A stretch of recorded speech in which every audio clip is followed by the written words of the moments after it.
আসসালামু আলাইকুম ওয়া রাহমাতুল্লাহি ওয়া বারাকাতুহু।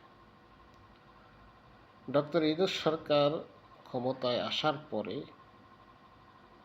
বাংলাদেশে যে দর্শনের মহা উৎসব চলছে, এটার নেপথ্যে আসলে কারা?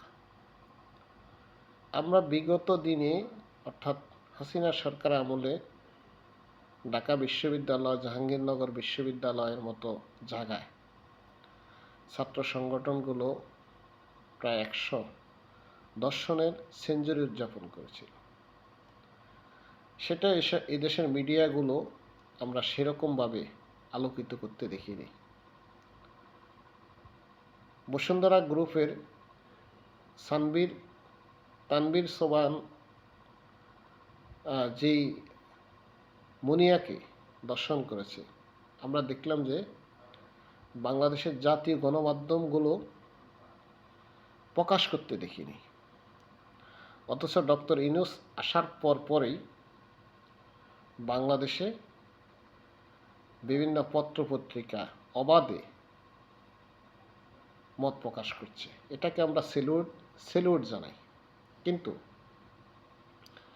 এই দর্শনের পিছনে কোনো নৈপথ্য আছে কি না?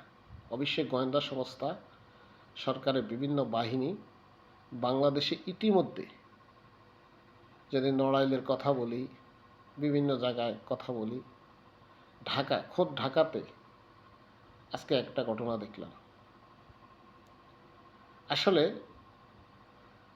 এই দর্শনগুলোর মহা উৎসব কিভাবে দর্শকরা এত দর্শন করছে? বিগত 17 বছর বাংলাদেশের মানুষ মুখ খুলে কথা বলতে পারেনি, এখন মুখ খুলছে, এটা আমরা স্বাগত জানাই। তবে সামাজিক প্রতিরোধ গড়ে তুলতে হবে এবং বিভিন্ন রাজনৈতিক দল আছে, তারা এই দর্শকদেরকে অবশ্যই রুখে দিতে হবে।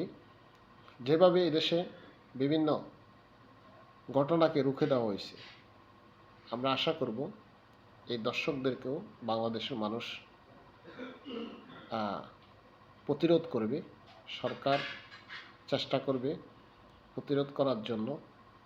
তো আসলে সার্বিক পরিস্থিতি ডক্টর ইউনূসের অনেক সফলতা আছে, ব্যর্থতা নাই এ কথা বললে ভুল হবে।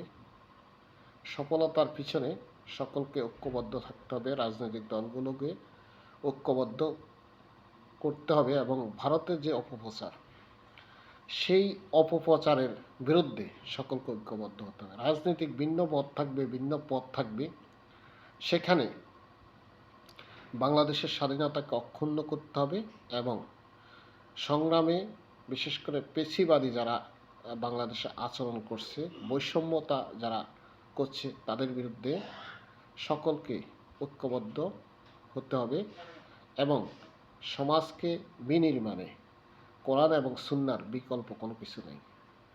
সকলকে সেই বিষয়ে দর্শকদেরকে প্রকাশ্য শাস্তি দিয়ে এদেশের দর্শন যারা করছে, না বুঝে যারা দর্শন করছে, তাদেরকে কোরআন এবং সুন্নাহর ভিত্তিক আইন প্রণয়ন করে দ্রুত এই দর্শকদের বিচার আমরাও প্রত্যাশা করি।